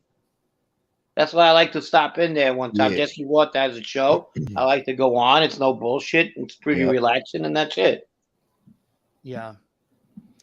Yeah, it's good to see a show like Gunsmoke that's having fun. It's informative, but it's also having fun. Not like like some of this stuff is all this anger and mudslinging. I don't understand it. I appreciate that. Yeah, I've tried my best to stay out of this nonsense now. Right. I've had my fill. Good montages on too. One of my favorites, and somebody was asking for, I think Terry Lynn was, is the Basta. You ever seen that, James? No. I gotta play him. Basta. So Tom Levesque, your friend, he. I know Tom. Yeah, I've been on his show. Yeah. Right. He developed a kind of a friendship with this Tony Pizza at one time. Oh yeah. Okay. He kind of felt that maybe there's a little bit legitimacy in Tony Pizza's story. And they became friends, and the more he was getting invested in this guy, the more he was noticing that maybe he's not what he thought he was. Drove him crazy. One night they got into it. I think I've been guilty of this. A little bit, a couple of sheets under the wind, and go ahead, show it. Gunsmoke. This is what happened. Here we go. And Basta. How about this? Admit that you like me. No. Admit that you like me. I don't know if I like you. Basta! Basta! I know you fucking like me. I know you like me. Don't bullshit. Because we get along. Privately, we get along. Yo, did you learn this today on your psychology show? What psychology show? Are you impressing your fucking woke friends out there? The fucking the new normal, the cancel culture. Is that who you're impressing with this fucking talk? Right. Listen, you're talking to a real fucking man here. You want to be in a mouth guy, why don't you act like a man and stop acting like? Then start acting like a man. Start acting like a man. I'm talking to you and saying, let's squash this. I am acting like a man, you fucking homo. Now I'm a homo? Yeah, you're a fucking homo. You paid that woman to fucking marry you. Hold on. Enough. Basta. Fucking wife. You cut the shit. I'm out. You're a fucking jerk off. You vapid piece of shit. You have the massage protecting your family, the DEFCON 4, all that bullshit. Okay, just because I have a friend who's a security consultant. Hold on. I got a friend who's a security consultant, and I seek out his advice, and he does an executive protection. I reach out to for advice. That makes me a jerk off. That makes me a jerk off. Basta. You're a fucking jerk off. Oh my god! Priceless. I knew that I heard something that went down like that, but I didn't realize it was that intense. Yeah, it was pretty intense. It was awesome. How long ago was that? That was like a year and a half ago, 2 years now. Is that Tony Pizza guy still around? Oh Jesus! Oh yeah. Yeah, he's like a cockroach. He'll never die. He'll never go away. Yeah, he's still around. He's got his channels taken down. He comes right back. Yeah, he's a big guy. He was talking about still being made the other day. His guy is still there. If he ever need, it never ends. What family does he claim to be made in? The Ronzonis. Yeah, he's the first Maltese made guy. The Ronzoni, he was adopted from the fucking Father Flanagan Church. He's Irish, ain't he? Yeah, Irish and Maltese. Yeah. He says he looks like Joe Molino, but it's only that he has blue eyes and Joe has darker eyes. And why was he mad at Tom? If Tom was having him on the show and for no reason, because Tom tried to be his friend, help him out. Probably gave him $20 less than he wanted. Yeah, exactly. It was about a hotel room. Actually, he didn't get the hotel room he wanted. Meanwhile, the guy's homeless. He shouldn't be. He should be grateful for anything he gets. Well, he should have. Yeah, of course. He should have called his skipper. He would have got him a room. That's great though. Basta. What do you say about? Didn't he babysit Angel when she was younger? He used to look over the family from the trees like watch over the family to protect them. He claimed, and there's all these mob bosses. He had baby seats for Angel. Meanwhile, Angel's 7 years older than him. Yeah. Fucking awkward, huh? Yeah. Anthony, Lot Lizard. What's up, my man? That's the Lot type of Lizard Tony. nutbags. Yeah, that's the type of nutbags you're dealing with on here. Yeah, you are. Yeah, and some of them get on like some prominent shows that don't know any better. It seems Oh, the Bonanno family. The Bonanno family. Some of the shows like don't do a good job of vetting. I notice. I won't That's mention right. any name, but there's some shows with some large platforms who have had some of these fugazis on the show. Dude, we want to do actually a Fugazi Friday where we profile a Fugazi of the fucking week. Yeah. What's up with that Polizzi guy? Polizzi, he's another one. I don't know who I'm not sure I know who that Polizzi. is. You don't even know who the fuck he is. Sal. Yeah, Sal Polizzi. He's on some of those documentaries and stuff. I don't know. Yeah, but back then, fucking wasn't hard to get a documentary because there wasn't many informants. He was an associate, right? At Gambino. Yeah. Like, how fucking true was Henry Hill's fucking deal? Yeah, I think some of it is true. I mean, I think he's actually a guy where I think a lot of it was. I think he was a pretty connected guy to that Lucchese crew. That would be who? The Paul Vario. Oh, you're talking about Henry Hill? Yeah. I don't know. I can't say nay or yay, but I mean, it just seems that the more some of these guys are coming out now, the more I'm like, fuck, Yeah. Well, I think Henry Hill was, his story is yeah, Marie, you ain't wrong. I think he, there's a lot of truth to his story, but then like a lot of people looked at that template and was like, okay, well, I was like 4 degrees connected to the mob somehow, at least in my own mind. So I want to be the next Henry Hill. And that's where I think some of the, you get some of the people that aren't being honest. He was one of the first too. And that goes for like, even with him being in the program, the witness protection program, he was given a lot of fucking chances. Where today somebody that flipped and did 5% of what he did be thrown out on their ass. I know I got thrown out, so I know how that shit works. But he got caught with large quantities of drugs, okay? And the fucking the jurisdiction in which he was caught was like, I don't give a fuck, just get this fucking nuisance out of here with all you feds, just get the fuck out. We don't even want to try him. If it was me or somebody else, we'd be still in jail, you know what I mean? Yeah. That was in Kirkland, Washington. I'm familiar with the place because it seems like it's the Siberia of fucking when you're like your last place to get kicked out of, but they don't do that no more. They don't the federal the marshals don't tolerate that shit no more. You fuck up, you're out. Yeah, I agree with Tony Ducks. Yeah, I think most of Henry Hill's story is legit. But yeah, they gave him a lot of rope to hang himself. I agree, Frank. I like that they probably wouldn't tolerate today. No, they don't. No, I mean, they shit. I think it was caught with a fair amount of drugs, and they fucking just made that fucking shit go away. Yeah.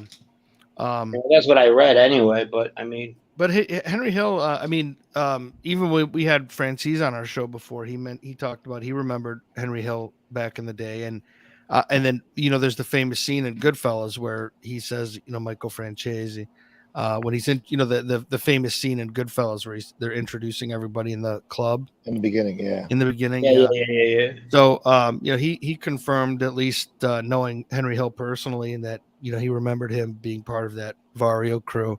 So I think Henry Hill's story is pretty interesting. I mean, I would say this: he wasn't as glamorous as Ray Liotta, and Ray Liotta was like a handsome guy and a charismatic guy in the film. That was the Hollywood shit. That was right.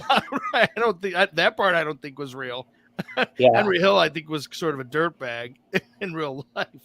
Yeah, he's kind of like a weasel kind of guy. Yeah. Yeah. Right. His 4 kids wrote a book about him and fucking when he put them through, you know what I mean? Yeah. There's so many horror stories in connection with that fucking fool. Yeah. Um, Yeah, he did a lot of damage. he did a lot of damage. He really did. Yeah, I mean, as a matter of fact, I have a movie project in my gangs and organized crime class, and one of my groups, the students did their project on Goodfellas, and they have to talk about it and present it, whatever. And the females in the class were really disappointed when they found out what the real Henry Hill looked like, because they all thought that Ray Liotta was like, the girl students were like, oh, he was so hot, he was so handsome, and then they looked up a picture of the real Henry Hill. They were really disappointed. I said, yeah, that's Hollywood. Even Paul Vario didn't look like who's the guy that played Paul Sorvino. Yeah. Right. That's not what the real Paul Vario looked like. No. I mean, Bobby D, he was good as Jimmy Conway. Obviously Bobby D's the man, but a lot of times that happens with Hollywood. They don't look like the real people. He was the only one that looked kind of like the real deal, the way they did it, the hair and all that. Yeah. The Savino character from Goodfellas reminded me so much of Vito Grimaldi. Same kind of position, same kind of demeanor. Yeah, understated. Not very social, very to himself. Talk like that, but not mean. Just was there. The character he would have played a good character. That's what I'm saying. Yeah, it's interesting. At this point, so I have this film project for the students. I don't know if you guys will find this interesting, but each few years, the students are becoming less and less familiar with those classic gangster films, and it just makes me feel so old, because when I was a kid, we worshiped the Godfather movies. I've got the posters of Scarface and the Godfather behind me, Goodfellas. We worship those movies, and my students now, I mean, they think that those are like oldies. That means we're getting old. Yeah, especially the Godfather movies. That's really tough to get them to watch. A 3-hour, slow, complicated movie. But even Goodfellas and Scarface, sometimes the students feel like it's a little dated. Even it's getting to the point now where even The Departed students sometimes feel like it's a little dated because they have flip phones. God. And can you believe that? Yeah, that's like 08, 07. I mean, think about it. When we were kids, we used to watch fucking Angel. What's that fucking? They made a remake with it. Nicolas Cage, Kiss of Death. Oh, Kiss of Death, yeah. And you see Richard Whitmark fucking throw the old lady down the stairs in the wheelchair. Yeah. And fucking, you could tell it's a dummy and shit. I was like, what the fuck kind of bullshit is this? And I guess these kids are doing the same thing with this kind of movies. I don't. We're just getting old, bro. Yeah, it's what did I see there about Henry Hill and Polisi? Yeah, I mean, even the TV shows, there's a bit of a renaissance with The Sopranos when the Saints of Newark came out. Some younger people were getting into Sopranos again, but things are different now. Like in terms of things go down the memory hole a lot faster than they used to when we were younger. Like, you know what I mean? Like now, if a show has been off the air for 5 years, it might as well have been off the air for 100 years with some of these young people. You know what I'm saying? Yeah. I like the old sitcoms though. You catch them on these BTV or whatever the fuck it is, the throwbacks. Yeah. I like them too, the 60s comedies. Well, see, that's the difference. When I was a kid, I was kind of raised by my grandparents, and so I was used to watching old shit from the fucking black and white shit, 40s, 50s, 60s, 70s. And so I never had a problem with it. Like I didn't have a problem with watching something that was dated by my generation. But some of the young people, if they're not exposed to that, like I said, even The Departed, they sometimes think is dated, and that just blows me away. I to me, it seems like The Departed just came out like the other day. That's how it seems like to me, not dated at all. Yeah. I didn't like The Departed, believe it or not. Oh, really? I love that movie. That was a good movie. About the other day. I love it. What didn't you like about it, Frank, if I may ask? I don't know. It's a little too bullshitty. Like how so? Like the paint scene in the elevator. I remember that one. I didn't, where he shoots him. Oh yeah, don't spoil it. That was a good plot twist, though. I thought so too. Yeah, for Hollywood it was, but it wasn't really gangster, I mean I think it's kind of a cops and robbers action movie at times. Exactly. More than a traditional gangster film. I can see. Yeah, I can see. Yeah, when you think of gangsters, you think of things that could really actually happen, or how things happen, or to those people who don't know how things work. Oh, that's similar to what they're like. The Godfather killing scene in the God, other than the Sonny Corleone murder, which is pretty fucking exaggerated. But even Goodfellas. That's why Goodfellas is such a great movie. Yeah, that shit actually happens that way. Yeah, I mean, I would say, I guess it depends. I mean, I'm a huge fan of Scarface, and Scarface is one of the reasons why I enjoyed so much is precisely because it is so over the top. It is so, that's another one. So absurd. It is so ridiculous at times. Yeah, I mean, he's gonna snort fucking half a fucking kilo and then just go on a rage, Right, and the scene with the mansion and everything, and yeah, that's just fucking bullshit. It's almost comic bookish, the movie, but comic bookish is the word. Yeah. But I enjoy it. I think it's fun, but so I think there is a place for that. But yeah, I agree with you. Some movies are far less realistic than. Well, if you want to call it a cops, yeah, I'll give you that. I mean, absolutely, not. I give you that. That's a word. Just if you want to call it a cops and robbers movie, yeah, it's pretty cool. It's pretty cool. Yeah. What about Donnie Brasco? Because those are some of the guys you knew, Frank. Do you think? I think that's a great movie. What do you think, Frank? Is that endorse? I read the book. That was my fucking thing, and I read the book prior to reading seeing the movie. The movie was good movie. The movie was a good movie, but it was exaggerated. Even the three captains hit with the saw at the end. What the fuck was that about? Yeah, that was obviously. There was no saw involved. I don't know. I had an uncle who dropped a gun on their head, but yeah. Oh yeah, you told me that. That was crazy, bro. That was a sloppy hit. Yeah. Another guy got shot in the back. A relative of mine. Well, that's actually a people don't know this. We'll talk about in our book, but the person that Frank's talking about is also a Buccellato. That's not his last name, but his mom was a Buccellato. The one that we're talking about that was got hit by friendly fire at the Three Captains head. So his mom was another one of my grandfather's cousins. And one of the older guys that was there. My cousin was married to his niece. My cousin, they were from Staten Island. He died a couple years ago. Yeah. The Donnie Brasco movie, that's okay. I don't have a problem with it. This isn't a critique. I'm just saying it as a historian, criminologist. Is that the Donnie Brasco film doesn't address the Sicilians at all? You wouldn't even know that there was a Sicilian. That was even a thing, Right, you wouldn't even know that was a thing, and whatever, that's okay. By the way, I saw that there was a comment a few minutes ago. I teach at Wayne State University in Detroit. Good, fuck. Nice. Okay, Casperosa brought a great point. Read that.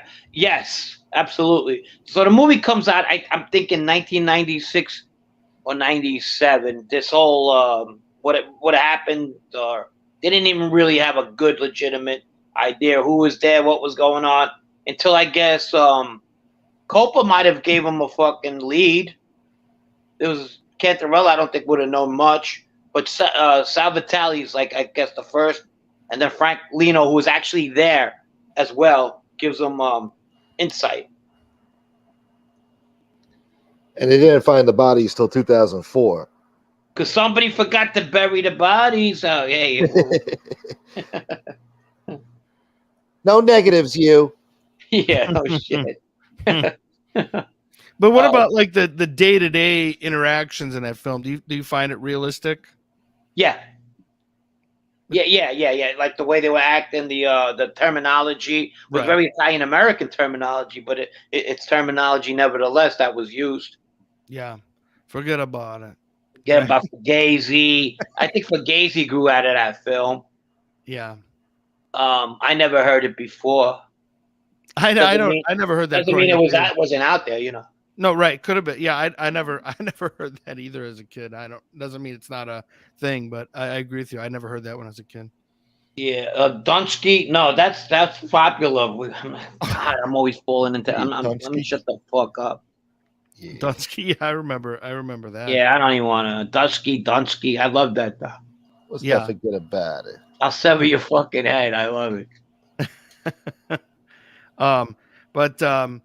Yeah, I think trying to think of some of the other films. The other thing is like the students when I have the research papers, a lot of the students, they don't want to write about Italian crime families, like for the research papers. That used to be the most popular topic, and now that maybe like 10 years ago, now they want to write about black street gangs, Latin American drug cartels. Like for people 18 to 25 or whatever, the Italian mafia just doesn't have the same mystique it had for my generation. Now, I know there's exceptions. I know like there's still like Italian American enclaves in New York City that it's still like seems like it's 1987 like for culture, but like the rest of the country, like for younger people, I don't think there's that same mystique for the Italian mafia that there used to be.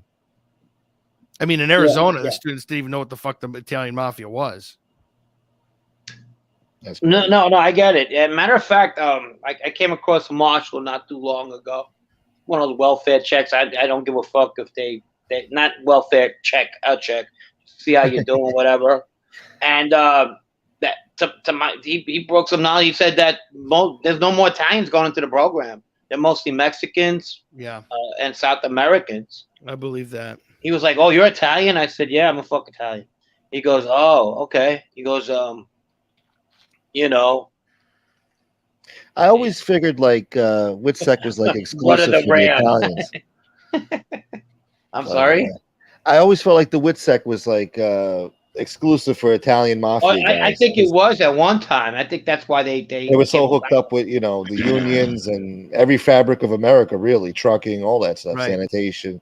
So I felt like they would give them, Well, if you were if you were a prosecutor in the what is that? In New York, Third Circuit or Second Circuit? I even forgot. Well, if you were a prosecutor in the Southern District of New York and Eastern District of New York, and you had a African American drug gang, and they used to say stuff like, "Well, you put the Italians in the federal protection when it's well, how about our client? This guy could give us a lot. Why don't we get?" And that started to little by little bring other people in. You understand? Yeah. They had to be equal opportunists to a certain extent. Yeah, and I think, I mean, I know New York is different, but in a lot of other cities, like the feds just aren't making cases against LCN anymore. And in a lot of ways, it's just because LCN activity is just not as prevalent. Yeah, good, right. And I mean, they're still around. This is a debate we have on some of these online forums. There's some people out there that say, "Oh, there's no mafia in Detroit. There's no mafia in Chicago." That's not true. Those families still exist. But they're much smaller now, and they're not as their scale is not as large. And so, who are you going to make cases against? You're going to make cases against black street gangs and Latin drug organizations. I've noticed it's about like I'm talking about the Mexicans. I'm talking about the Mexican gangs and not the Latin American gangs or even the black gangs in New York. Now I'm talking about now. I'm talking about in South America. And what's going on in Mexico right now? There's a lot of families and stuff that these marshals are taking in. Yeah, because they kill your whole family there. You tell they're going to. Yeah, it's scary. They're going to work, so they got to get the whole families here. They got to take them all to fucking like motor vehicles, get them all situated, get them to ramp. Because they're new to this country. Yeah. I mean, they're still arresting mob guys. It's just like I notice it's like once every 8 years, every 10 years. Yeah, they are, but they're not going into the program. I'm saying. Yeah. They don't need them in the program anymore, really. And there's still a cachet like for feds when you look at institutional cultures. Like there's still cachet for feds to make cases against Italians in New York and Philadelphia, maybe to a certain extent Boston. Like in terms of if you want to get promoted within FBI or DEA, in places like Detroit, even I would say Chicago, the feds don't The feds here in Detroit are well aware that there's an Italian crime family, and they pretty much don't care because they're involved in construction, bookmaking, sports betting. They're involved in drugs, but it's not at like the supply level.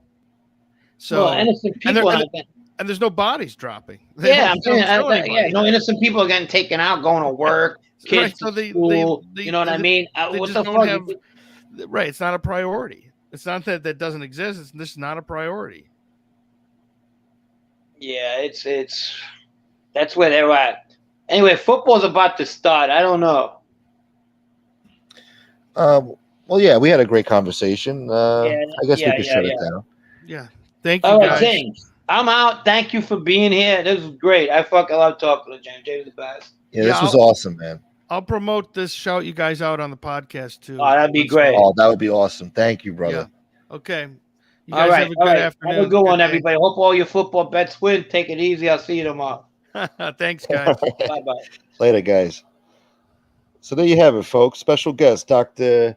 James Buccellato, criminologist, professor. He has a doctorate. And he's got a podcast with Scott Bernstein called The Original Gangsters Podcast. I'm going to drop the link again. Please subscribe if you're not already subscribed. I looked it up, and I was already subscribed to the guy. So subscribe to The Original Gangsters Podcast. I really thank the guy for coming on here. That was an awesome conversation. Let me I can't chew gum and talk at the same time, so let me put this in here. That was a great conversation, man. Ah, shit, I don't have the link. Somebody get that link. Chris Capello, if you're still here, please, brother. Or somebody, drop that link for me. What's up, Sonny Money? So, guys, thank you so much for watching. We did all right numbers today. I want to thank everybody who supported the channel. Terry Lynn, all of yous, Michiel, Tony Ducks, Gene, a few other people. I don't want to be a jerk and miss you guys. Let me see. I don't want to be rude. Bless Nostris gifted those memberships. Thank you, brother. Or Nostris. I always say Nostris. Nostris. Oh, NCO7. Ah, yeah. NCO7. Sally, of course. Joey Kanish. I missed that. Kicking up a few bucks. Hope you survived the ghetto. Did I miss that? Was that from today? Let me see. I'm a little screwy right now. Oh, no. It was just Sally and NCO7 with the super chats. Everybody else gifted memberships. Thank you, guys. And let me see. I think somebody sent me a Cash App. They don't want to be shouted out. Oh, thank you. They said, thank you for the kind words. I like you as a good guy. Shh. Oh, I got to shh. Okay. Thank you so much. That's very generous of you. Thank you. I appreciate that, especially coming from you. I'm going to send you back a heart, baby. Thank you. Yeah. And Tony Ducks, again, you're the man, bro. Thank you, man. Thank you for supporting the channel. I hope you guys enjoyed the show. It was some little mob content there for that ass. And no silo talk. What do you want me to say? It was a great show, Gun Poke. I was watching that Gun Poke last night, yesterday afternoon. And it was a great show. I liked it. There was a lot of content there. He had a great guy on there. His name was James. I knew him from back in the day. I used to know his brother and his cousins. They used to own a restaurant there on Knickerbocker Avenue. Great guy. Oh, he was great. He says hello. I just spoke to him the other day. I got the text messages here to prove it. I'm going to show you in 3 weeks after I speak to my lawyer. Don't worry. You'll be hearing from my lawyer soon. Don't worry about it. Nah, he's full of shit. Yeah, it's bullshit. It's bullshit. I spoke to you, right? I was a gentleman. We had a pleasant conversation. Oh, it was great. We had bagels and lox. It was delicious. Anyway, that's enough of that. Thank you for dropping that link. Oh, the podcast on apple.com. Oh, yeah, you can listen to it there too. The original Gangsters podcast with Scott Bernstein and James Buccellato. Yeah. Thank you, Jesse Roth. What I tell you about those hearts, Gunsmoke? I don't know. What are you saying? I'm soft? What are you saying? I like to show love to my ladies here. Yeah, Eddie's mama's giving hugs to all with the hearts.